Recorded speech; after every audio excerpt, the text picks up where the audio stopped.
Bad Trav. Bad Trav. Yes, sir. And he fighting another giant.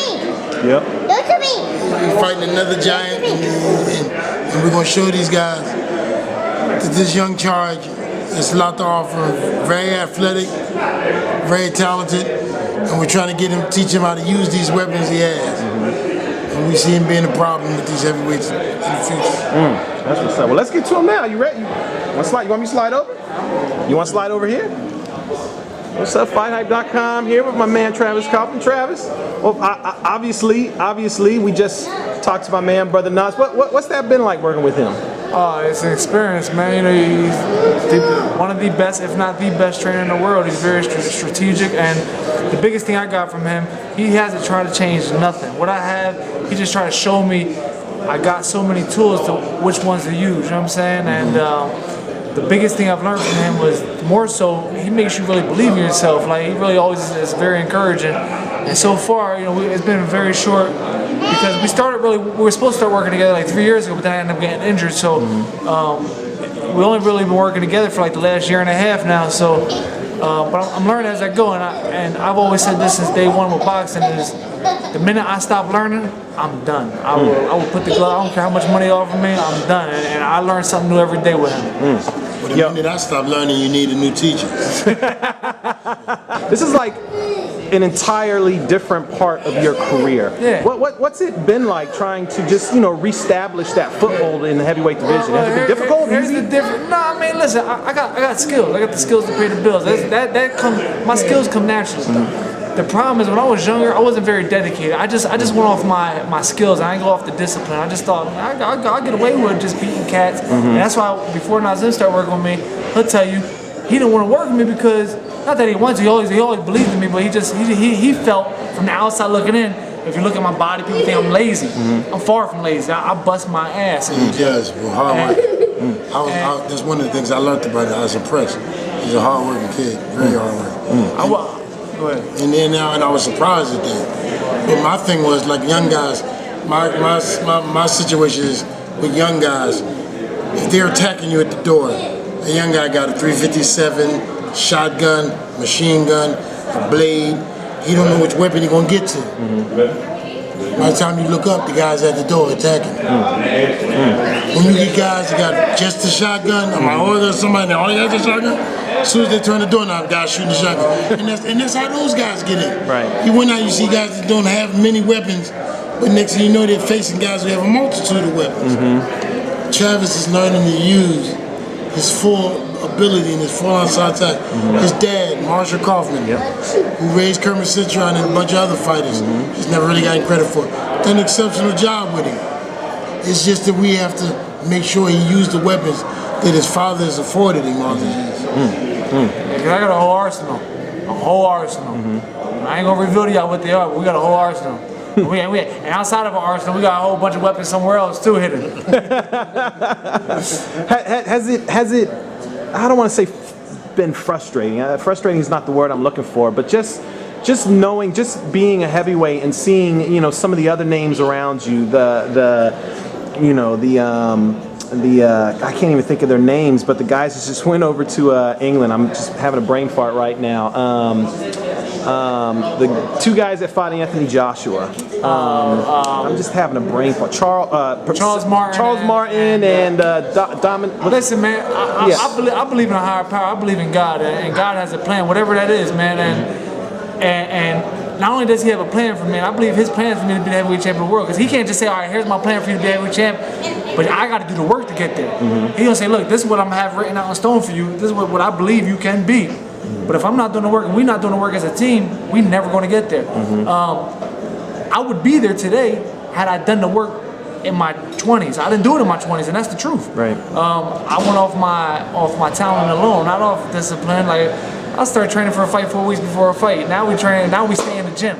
We're staying in the gym, and I'm still, it's crazy saying this, I just turned 31. I'm still young in the heavyweight division. I still got time.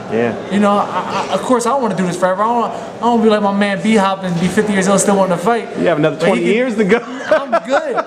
Look, I'm a single father of 3 boys. I got 3 boys, and they need me around, and And my goal is to make as much money as I can, but not just to make money, to stay healthy making this money and get that belt around my waist so I can be there for these boys. And that's the ultimate goal, to be able to raise them to be the men they supposed to be. Because right now, I put my career before my kids. I push them to the side a lot of times because I got to put me first. And as kids, they don't understand that, you know what I'm saying? So, and that's something I'm learning as I've gotten older. When I was younger, I was like, nah, my kids need to spend time with me. Fuck this, I'm not going to the gym.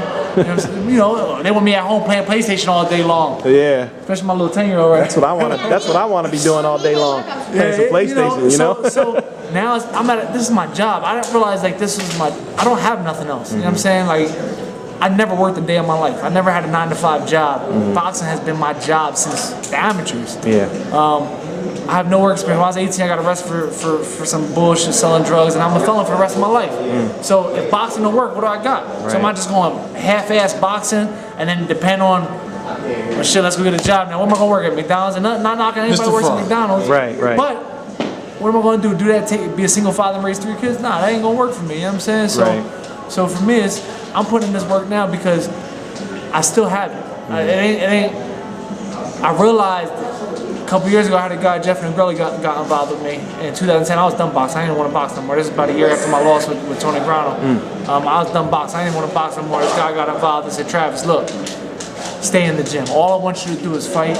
I said, nah, man, I need money. I got to take care of my kids. Like, I got you. I'll take care of you. I'll give you a weekly salary.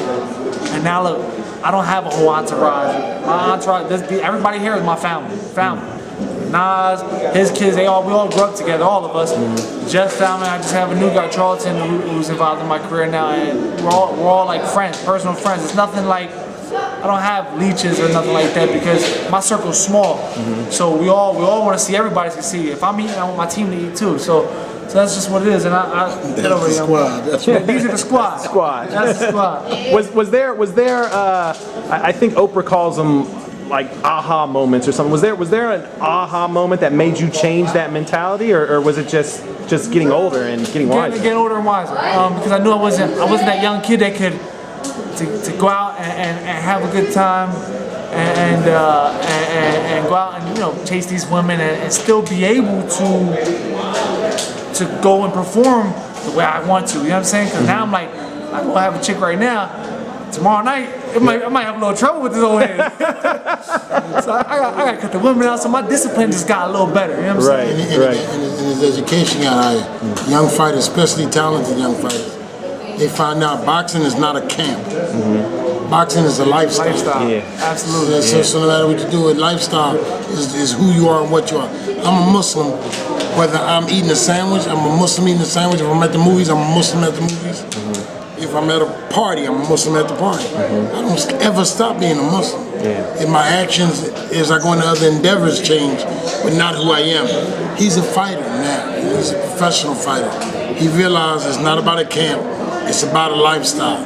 So because his cousin is having a party and there's a lot of food there, he's a fighter. He has to eat a certain way regardless.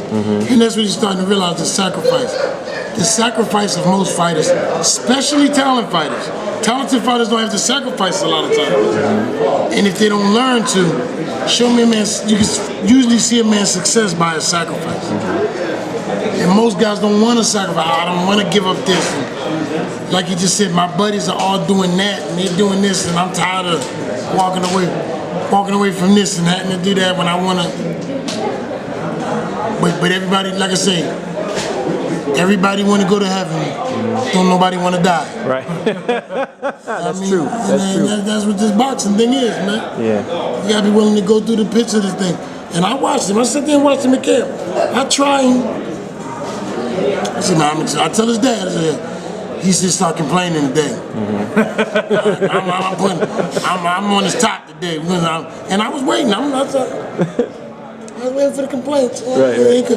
And I used to always tell my sons this. The minute you master the art of excuses, you can never master anything else in life. Wow. And most young fighters master the art of excuses. They gotta, when a guy can tell you why, like you said, these are the perfect excuses. Right. Once you say child, once you say work, when you're a young amateur, you say school. Once you say that, the coach can't say nothing else. Right. The coach ain't allowed to say nothing else when you say that. School, child, work. You mean you gonna tell me this not gonna be with my child? Yeah, that's crazy. But it's really just this, you get fighters coming in and talking about, my child got to do a doctor. I'll be like, man, you don't even know your child's doctor's name. His mom been taking that baby to the doctor. You probably don't even know his teacher's name. Right. But once you're willing to sacrifice, because once I say, if you master the art of making excuses, you never master anything else. Because when it's time to go work, you can make an excuse. When it's time to go take care of something, you can make an excuse. And when they mastered it, you know if you mastered it when your excuses aren't lies.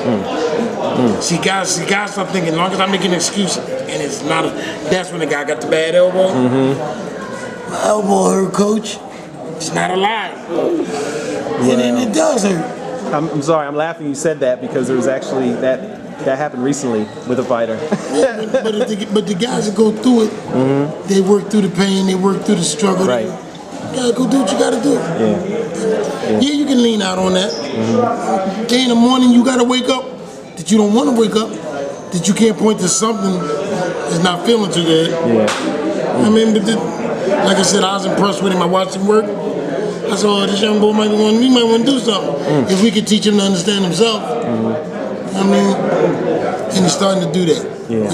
And I think you're going to see that Friday night. Make sure you tune in to see him in Red Santander Arena. I think he's going to do his thing. He's on his way. Now he's not the biggest heavyweight in the world. He's not the biggest punching heavyweight in the world. He's not the... I don't know that. might be one of the most skilled. He's definitely one of the fastest and most athletic heavyweights. And we're going to find out the rest as we go. I mean, it's the mental strength there. We'll find out as they go. And I know one thing, they got a problem with Travis Kauffman. When he brings his A game, and he seemed to be living that now. They got a problem. I've seen he's been in the ring with guys who were cheating. And I still, you look at his last fight, they said the other guy cheated. And I'm like, what did it benefit the other guy? It's not like he went in there and smoked Travis out. And then if you just said, well, and then found out he was cheating, oh, that's why he was able to smoke Travis out. He struggled with Travis. And I don't think he struggled enough with Travis. I thought he lost. And you was cheating? Right. Imagine if he wasn't. Oh, man, yeah. I said, dog, you had to cheat just to keep up. Right. Travis, I'll ask you one last question because I know you're probably ready to get out of here. You guys probably ready to eat. Food in our body. I know. I'm feeling the same way. I got to get some food too. But give me your thoughts on the heavyweight division right now. I mean, there's a lot of champions out there, but it seems like the talent level is like there's no one dominant heavyweight right now. So it feels like the heavyweight division is still wide open. It's open, wide open. I can't worry about those guys, man. I mean, look. You got Deontay Wilder, who's a huge puncher. I don't see nothing else from him except power. But he's learning. He's learning on the job. He's learning as he goes. I'm not going to talk high about any other heavyweight. I'm going to talk high about myself. But they're all look. They're in that position for a reason. You know what I'm saying? I mean, look at what Deontay Wilder did as an amateur. He was the bronze medalist, and now he's a world champ. You can't knock him. I don't think he's skilled, but he's powerful, and he's learning as he goes. You got Anthony Joshua, who's a big monster fighting over in England. But what is he prove? I can't. Listen, I don't. When I'm on my A game, I think all those guys have a problem, and that's the truth. And that's how we're living now, is being on my A game at all times. Not just in camp. Outside champions are made not at home, not in the gym. You know what I'm saying? And that's something I'm learning as I'm getting older. These gray hairs are coming out for a reason. That's that wide stuff coming out. And I had a little bit dyed too. Got that Beijing in there. Because go ahead. Otherwise there'd be a lot more gray. But listen, I don't like to knock heavyweights. I think there's a lot of talent out there. But the complete package, I truly believe I have that. I have yet to show that. I showed some of it with Chris. I didn't show everything.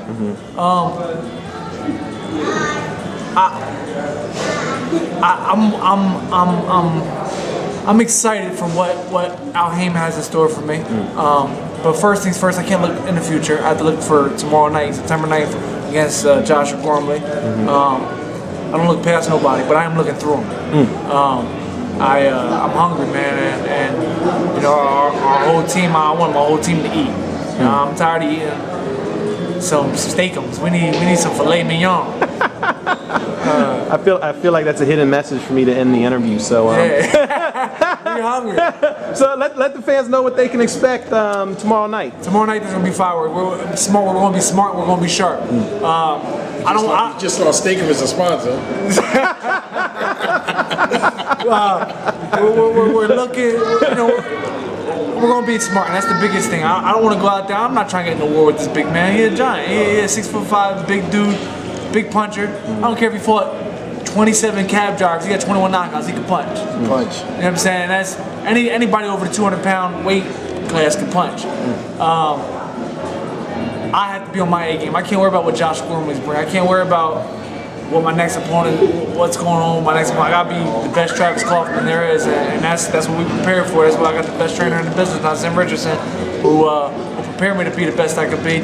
And each fight is going to get better. People seen Travis Kauffman against Ariel, like, man, they ain't really seen me for years since I was on Showtime. Like, man, this boy got sharp. This boy, so they're going to expect that plus more. Right. You know what I'm saying? Right. And then after this fight, they're going to expect that plus more. You're only as good as your last fight. Yep. You know what I'm saying? So I appreciate the interview because I'm gonna cut you off because I'm hungry. But nah, thank you, that's man. what's up, man. I I'm hungry appreciate too. y'all, and you know we're excited for what the store has for us. Coffee. Smart and sharp. That's what's up. Facebook, Twitter, Instagram. Damn, all right, caught me off guard. Hey, man, you gotta be prepared. That's fact. I'll be ready to punch. I wasn't ready to talk though. Protect yourself at all times. Yes. Yeah, I got a Facebook. You can follow me at Travis My Time Kauffman. I have a regular Facebook, a fan site at both of them. I think my regular Facebook got 5,000 or whatever. Yeah. I have a Twitter. It's my time _champ. Okay. Instagram my time _champ. Follow me. You know, big things are happening. That's what's up. That's what's up.